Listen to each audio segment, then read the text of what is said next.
abrindo as portas do conhecimento para ensinar com excelência. Olá, povo de Deus! A paz do nosso Senhor Jesus. Aqui é a tia Sharife e hoje nós estamos aqui no Chuva de Ideias falando sobre a mulher samaritana. Essa passagem lindíssima que nós temos aqui no Evangelho de João, no capítulo 4, do versículo 1 até o 30. E tem algumas coisas aqui que eu gostaria de trazer, que nós podemos trabalhar com esse texto da mulher samaritana. Nós vamos trazer aqui sugestões, ideias. E você também, por favor, compartilhe conosco. Compartilhe a sua ideia. Fale conosco se você já trabalhou ou não esse tema, como que foi, se foi em uma sala, se foi em um culto, se foi em uma festividade. Conta pra gente. Ajuda a gente, vamos somar aqui as ideias, tá? E vai ser um prazer te ouvir, vai ser um prazer aprender com você também. Bom, a mulher samaritana, ela não tem um nome, ela é chamada de mulher samaritana. O que nós sabemos é que ela vivia em Samaria. E aquela mulher estava indo ali pegar água no poço de Jacó. E aquela mulher ia meio-dia, gente, meio-dia. Ai, aquele sol, provavelmente aquele sol quente. Aqui onde eu moro, a gente fala, você sabe aqueles dias de sol quente? A gente fala assim que no céu tem um sol para cada ser humano na face da terra. A gente fala assim, hoje tem um sol para cada um, quando ele está bem quente. E ela ia ao meio-dia, porque ela não podia pegar água com as outras mulheres. Ela não era bem-vinda, ela não era aceita, ela não podia. Então ela tinha que ir ao meio-dia, sozinha, debaixo daquele sol, buscar água, porque ela não podia andar no meio das outras. Então aquela mulher, ela tinha que passar por essa situação, por essa humilhação, todos os dias. E por quê? As escolhas dela que levaram ela a uma vida que não permitia que ela andasse com as outras. Então aquela mulher, ela era recriminada. Ela vivia ali, fazendo tudo sozinha, isolada.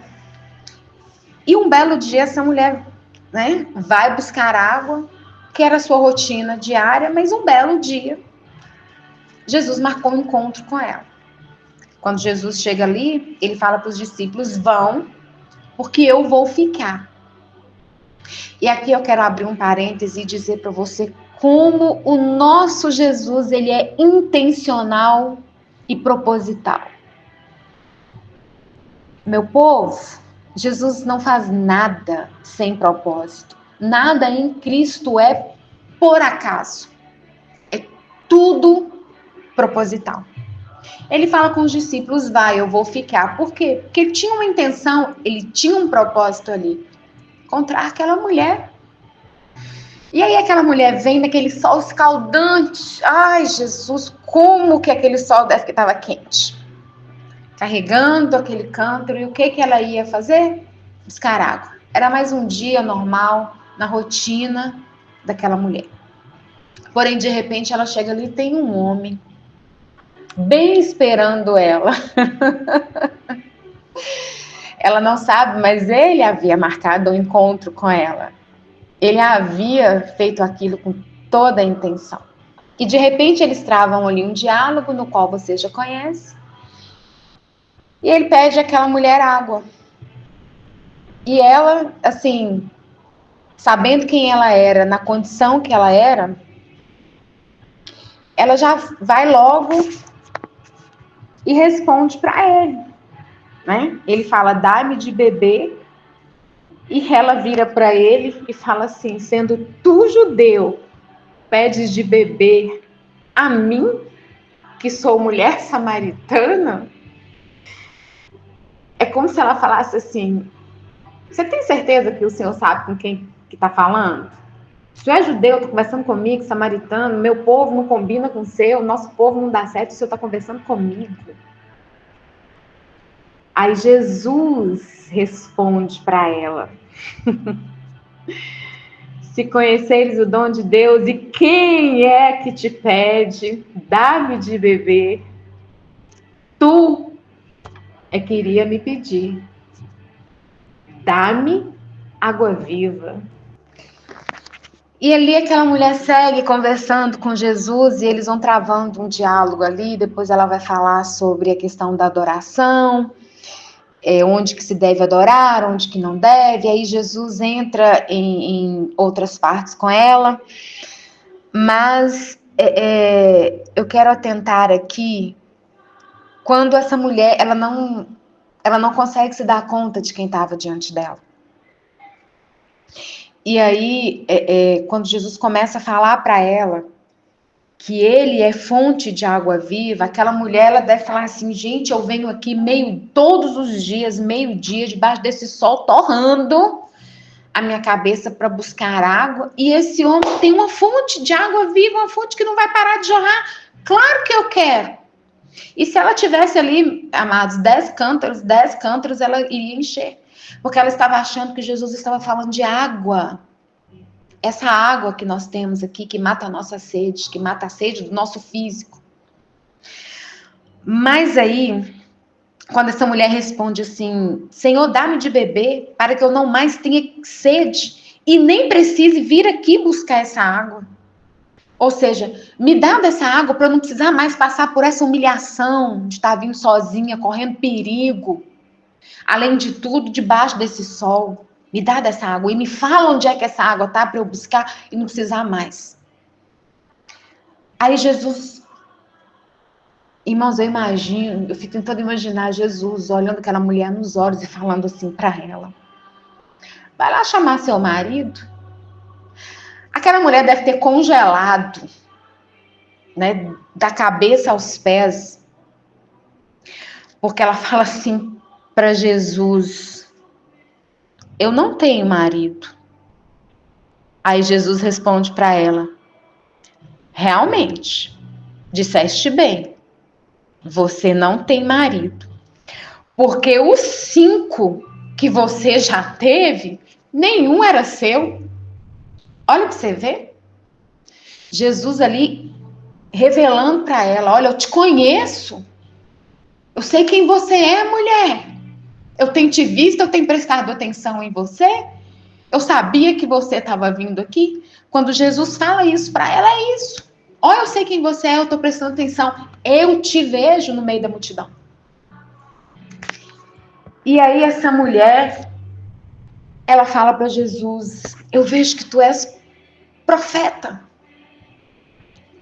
E ali ela começa a conversar com Jesus sobre a questão da adoração. E Jesus responde para ela, né, que é chegada a hora em que os verdadeiros adoradores o adorarão em espírito e em verdade. Mas eu não quero falar nesse ponto. Eu quero falar aqui sobre o que Jesus faz com essa mulher quando ele encontra com ela. Você percebe que essa mulher, ela tinha uma vida que não era uma vida de uma mulher correta. Ela tinha uma vida de pecado, ela era uma mulher pecadora. Ela já tinha tido 5 maridos e nenhum era dela, ou seja, ela era, né, no linguajar de hoje, ela seria a outra, a amante. E aquele que ela tinha também não era dela. Então ela vivia em adultério. E aí Jesus chega para ela quando ele fala assim: vai chamar o seu marido. Ele eleva o nível da conversa para algo mais íntimo.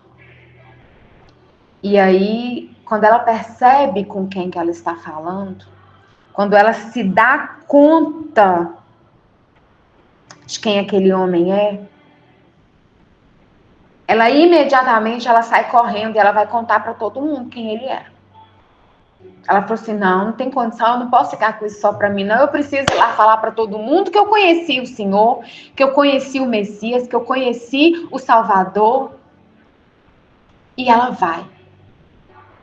Mas quando Jesus trava esse pequeno diálogo com ela e ele pede para chamar o marido e ele fala que nenhum daqueles 5, ele ainda especifica, ele faz questão de especificar para mostrar para ela o quanto ele a conhecia, 5, e nenhum era seu. E ali Jesus restitui a identidade daquela mulher. Jesus, ele restitui a vida daquela mulher. Ele leva aquela mulher de volta para a sociedade e fala, vai lá, agora você pode viver de uma forma digna, de uma forma correta. Se conserte. Eu estou te dando mais uma oportunidade para que você, a partir de agora, faça as coisas e as escolhas corretas. E essa mulher, ela vai. Agora, o que eu quero te dizer, ela não guardou para ela. Aquilo que ela recebeu imediatamente, ela foi liberar, ela foi doar, ela foi dar, ela foi contar, ela foi evangelizar, ela foi testemunhar, ela foi falar, olha, ele sabia quem eu era. Ele mudou a minha vida, eu vim aqui contar para você. E aí ela vai para a cidade, ela volta para a cidade, e como aquele povo conhecia e sabia quem ela era, e eles viram a mudança nela, eles acreditaram nela e foram ter com Jesus. Aquela mulher, imediatamente, a Bíblia fala que ela largou o cântaro. Ela estava diante do rei, ela estava diante do Messias, ela estava diante do Salvador, ela lá queria saber de água. Ela lá queria saber de matar os desejos da carne dela. Aquele homem estava restituindo a identidade dela, trazendo ela de volta à sociedade, restituindo tudo que ela havia perdido assim, espiritualmente, emocionalmente. Jesus restitui o emocional daquela mulher, o psicológico e até mesmo o físico dela. E ela larga o cântaro e vai. E vai para a cidade e fala, vinde comigo e vede um homem que me disse tudo quanto eu tenho feito. Será este porventura o Cristo? E aí fala que todos saíram e foram ter com ele. E ali os samaritanos creram em Jesus por causa do testemunho daquela mulher, por causa da transformação daquela mulher. Porque Jesus, quando ele encontra com alguém, ele traz transformação, ele traz mudança. Cristo gera transformação, Cristo gera mudança. Quando a palavra de Cristo nos encontra, é gerada em nós uma transformação. A palavra, quando ela nos alcança, ela nos move do lugar onde nós estamos. E aquela mulher teve a vida dela transformada porque ela se encontrou com Jesus. Olha que maravilha! Então, quando a gente for ministrar isso para as crianças, que a gente coloque essa satisfação quando você estiver contando. Use a sua entonação de voz, mostre para a tua criança, para o seu adolescente, o quanto é bom se encontrar com Jesus, sorria, se entusiasme, fale com amor, fale com paixão. Mostre que Jesus transforma, que Jesus restaura. E o que ele fez na vida daquela mulher, aquela mulher foi contar. Ela não aguentou guardar aquilo, porque hoje em dia, às vezes a gente converte, se encontra com Cristo e fica ali. Não, a gente tem que espalhar para o mundo, a gente tem que contar do que Jesus tem feito na nossa vida. A gente tem que liberar Cristo. Vai falar da salvação, aquela salvação que te encontrou, vai encontrar outras pessoas através das suas palavras, dos seus gestos, das suas atitudes, do seu testemunho. E aquela mulher liberou aquilo ali, transbordou do que ela recebeu, ela se encheu e transbordou. Ela teve um encontro no íntimo, ela e Jesus, Jesus e ela, ali no íntimo. Vamos colocar aqui no nosso secreto, no nosso Mateus 6,6, todos os dias ali, nós nos enchemos de Cristo no pessoal, na oração, na busca, só você e ele e você, para que a gente transborde aqui fora, como aquela mulher transbordou na cidade. Então que você deixe isso bem claro para as crianças e passe isso com todo o entusiasmo e amor do mundo, para que as crianças tenham prazer em Cristo. Para que elas vejam Cristo como algo bom, que vale a pena.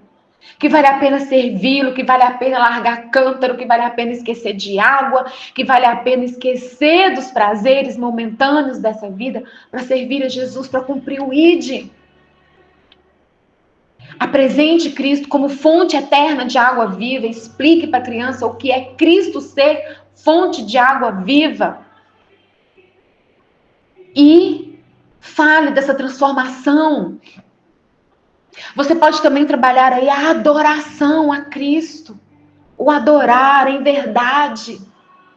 Ensine a sua criança a adorar, a fechar os olhos e a render a Cristo palavras de amor, de adoração e exaltação.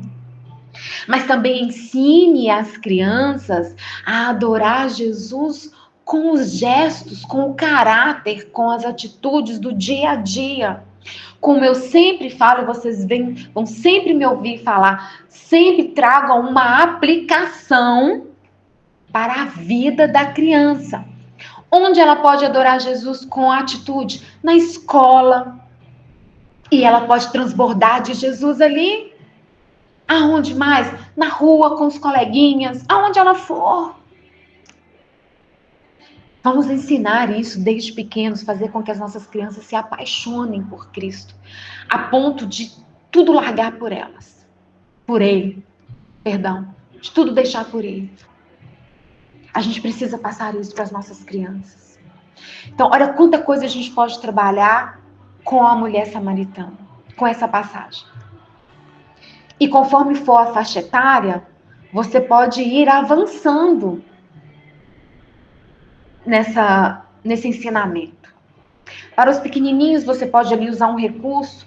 Você vai ter um vídeo aí falando, né, um recurso simples que você pode fazer com coisas que você tem na sua casa, sucata mesmo. Você pode ter recursos que você pode imprimir, as imagens você pode mostrar. Se você for trabalhar com os pequenininhos, foque em uma única coisa e não leia todo esse texto, né? Porque nós sabemos que os nossos pequenininhos aí, 3, 4, 5 aninhos, principalmente os mais novinhos, né? 2, 3, 4, a atenção deles é mínima, 10 minutos no máximo. Então, você vai focar em quê? Você vai focar na transformação que é daquela mulher. Você vai falar que Jesus, ele transforma, ele muda.